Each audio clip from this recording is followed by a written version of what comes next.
So, Rachel, tell me about HTP. What do you do?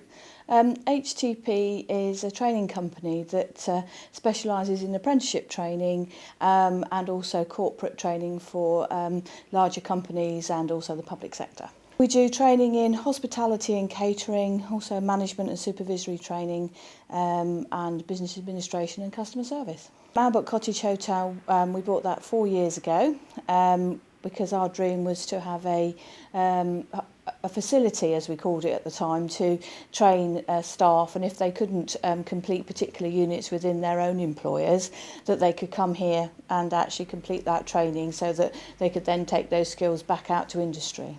It's a fully working commercial hotel, so the whole point being that instead of working in small groups, that they could actually work and do it in the real environment. So yes, we're fully commercial, people pay commercial rates, and we also pay our suppliers a commercial rate for the supplies and our goods. How is the training market at the moment? Training market is fairly buoyant. A lot of our employers have recognised that in the last recession that they stopped training and made complete cutbacks, so when the economy picked up they weren't in a position to benefit from it. So a lot of our employers have actually continued to train and give opportunities to young people. HTP Training is 10 years old on the 16th of February, so and we've had year-on-year growth in 10 years.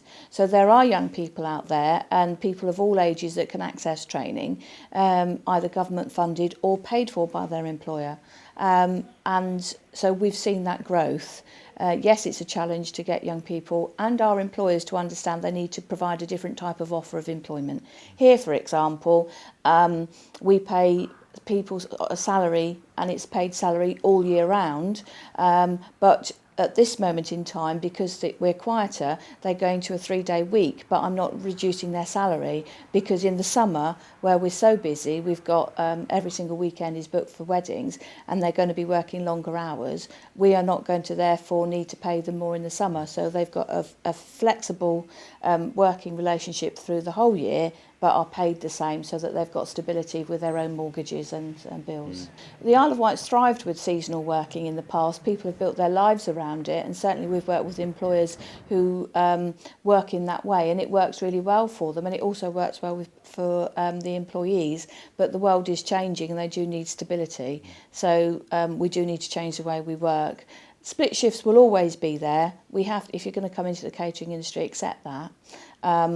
But there are ways of making it easier, but it does mean that you have to be a bit more flexible and look at the different types of opportunities. Are many of your employers involved in the corporate hospitality sector? Quite a lot, yes, because particularly with hospitality on the Isle of Wight, and also we work along the south coast as well, the New Forest and all the way along the Solent.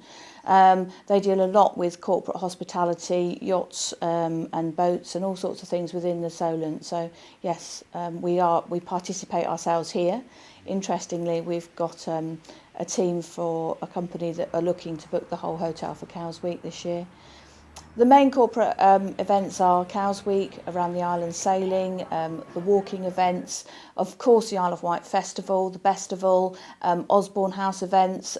We've benefited greatly from all that as we're on the Osborne estate. So I would have thought that those are the main ones that we deal with. How important is corporate hospitality to the island? Corporate hospitality to the island, I believe, is an extremely important market. We thrive and work with all sorts of different clients, whether it's from team building exercises right the way through to providing the space and opportunity for people to bring their clients to the island. Because we have got the countryside, we've got the water, and we've got some really good establishments that can provide the quality of food and service that they require. And how has the market been over the last couple of years? With regard to corporate hospitality, last year we just had local clients, people, individual bookings. Previously to that, we'd had Timberland, and they took the whole hotel. This year, it's beginning to recover. And are the needs of companies changing? Are they taking a different view on how they handle corporate hospitality, do you think? Yes, I believe so. I think they're more conscious that are getting value for money. and are looking at how we can accommodate that with them, and they are looking to do a lot within one venue. I think they like to get a different experience so that they are going from, for example, one of our clients will be coming here every evening, but they're taking their clients out for the day, so they're looking for their clients, rather than be just wined and dine, they actually want to do something. So yes, it's about value for money and giving the client what they want. It's the activities that they're interested in, the team building exercises. So if they're bringing across clients, if they want to get value, or if they're bringing their own teams across, they actually want to see what they can do and benefit from it. Do you think there's scope for expansion on the island? I believe so. I think we need to work well with our ferry companies. I think we need to be looking at the roads appropriately. I think in particular, we need to be looking at how we're going to develop the East Cowes as well as West Cowes sites, and actually work with our residents to ensure that they don't see the growth of business as a threat to their lifestyles. Because if we can all grow and work together, then they'll benefit ultimately. Are there enough sort of quality venues of the right size, do you think? It's very difficult to build a venue that will hold hundreds of people that can be sustainable. And I think that's the challenge that we've got, that yes, if you want to bring large corporate parties over or have large conferences, there are few venues where can be held in one place.